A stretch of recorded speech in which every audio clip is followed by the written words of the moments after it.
Hey, what's going on, guys? How y'all doing? It's your boy Serrano. Today we're going to talk about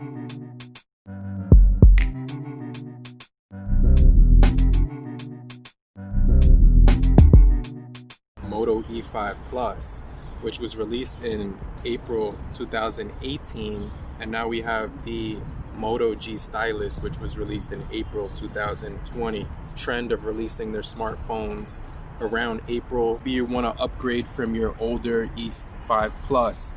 Now, what are some of the things you're going to expect? It comes down to overall performance in the RAM and storage department. They bumped up the G Stylus when it comes to storage.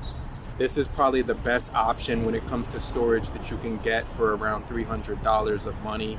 Now, they have this for $199 on certain carriers, but if you get it directly from the website, you will be paying $299. One right here is actually $99 at the time. It does come in different variants. The one that I have in my hand is the Snapdragon 435 with 3 gigabytes of RAM, which is actually pretty crazy. Snapdragon 435 with 720 display. So you're getting an upgrade when it comes to the display because you're getting a 6.4 inch with a punch hole cutout for more screen real estate. And then with the Moto E5 Plus, you're getting a 6.0 display with the bezels on the, you can see that large chin, which is a little bit outdated, but this one actually does have 5,000 milliamp hour battery, and this has a 4,000 milliamp hour battery. But because software has gotten better with Android 10 versus Android Oreo, you get around the same battery life. Now, they did count 1.5 days with this device on the 5,000 milliamp hour battery. You're also getting a much more powerful Adreno 610 GPU versus an Adreno 308. The selfie camera is actually a lot better. It's 16 megapixels versus 5 megapixels.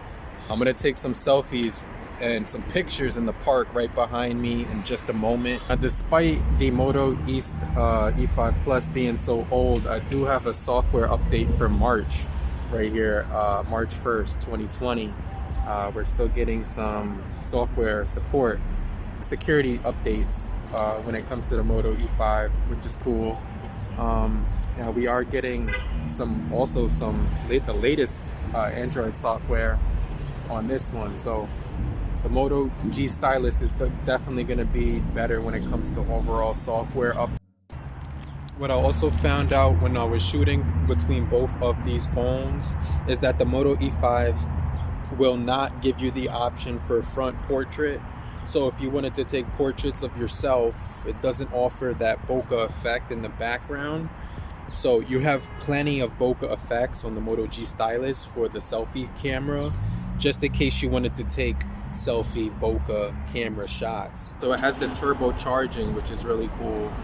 This one has a Snapdragon 665 processor with 4 gigabytes of RAM and a 48 megapixel action camera, which can record it up to 4K. So the cameras have improved substantially. You're able to record in 4K in the various modes that the cameras offer. Now, if you take a look at the camera modules, they've improved quite dramatically. Now you are getting Type-C charging on the Moto G Stylus versus micro USB. Main differences are going to be the pixel density, 720 versus 1080p. Now on the display of the Moto G Stylus, we are getting 1080 times 2300 megapixels versus the 720 by 1440. Software updates, you're going to get a lot more security updates in the future with this one. Those same Moto gestures with both. Now they did include a couple of more Moto gestures on the Moto G Stylus, which is cool, like flip to D&D. I just have a really big appreciation for the storage on this phone. I haven't had to put a SD card inside of it at all. I'm in outdoors, and the outdoor visibility is really nice. It's on full brightness. That's the only way you could really see it when you're in the outdoors. Now I have the Moto E5 cranked at like 90 brightness. Let me turn that a little bit farther up. And in direct sunlight, it's pretty decent. I could have a dark wallpaper on here, so it's a little bit harder to see. You're getting the same exact Moto software on here. They have identical software when it comes to like the way it looks. Exception of the Android 9 versus, Android 8 on the left versus the Android 10. So I didn't really have any issues with the cameras of the Moto G E5 Plus at all. So honestly, I could say that the cameras still hold up really well. You're gonna get 6 hours when you charge it for 15 minutes, and Motorola has some really nice features as well as the gestures on here. But if you did want to upgrade and get some different cameras that will give you some more options, you'll also get portrait on the front-facing camera. You'll also be able to record in 4K.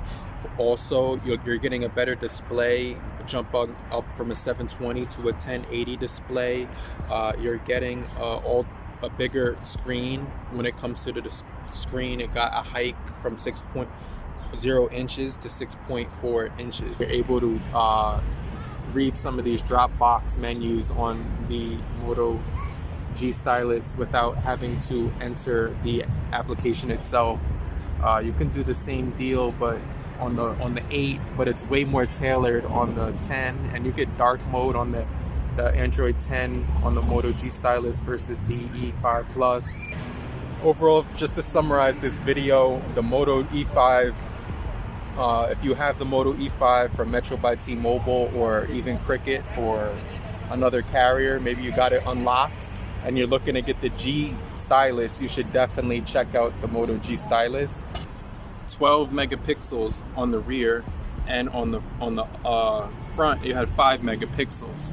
Now on the Moto G Stylus, you are getting actually 16 megapixels on the front, and on the rear you're going to be able to get the 48, the 16 on the rear as well, and the 2 megapixel.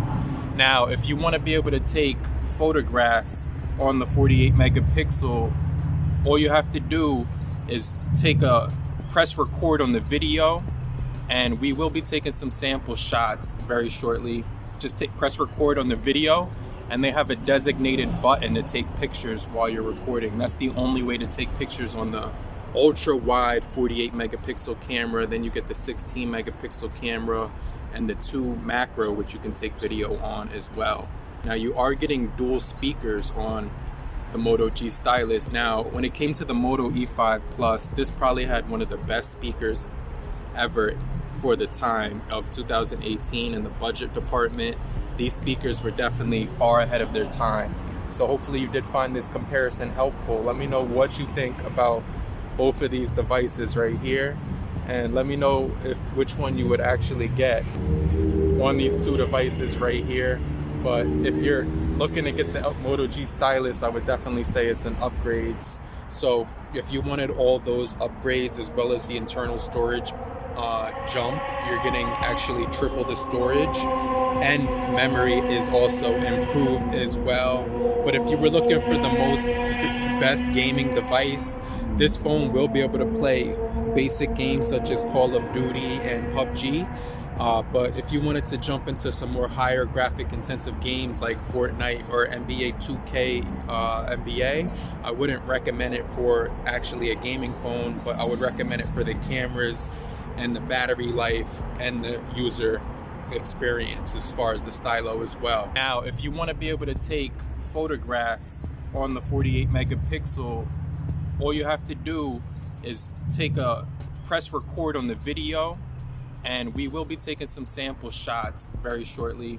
Just press record on the video, and they have a designated button to take pictures while you're recording. That's the only way to take pictures on the ultra wide 48 megapixel camera. Then you get the 16 megapixel camera and the 2 macro, which you can take video on as well. This is the video right now of how it would look when you're recording in 4K on the ultra wide 48 megapixel camera. Now I'm just gonna take a shot from this angle. And so now you can see, you can take pictures with the 48 megapixel camera, ultra wide angle. So I'm gonna end the video right now. So if you guys did find this helpful and you're looking to upgrade from the E5 to the Moto G Stylus, let me know in the comments. But I'll see you guys later, and have a great morning, afternoon, evening, and depending where you are, have a great night. Later, crew. Peace.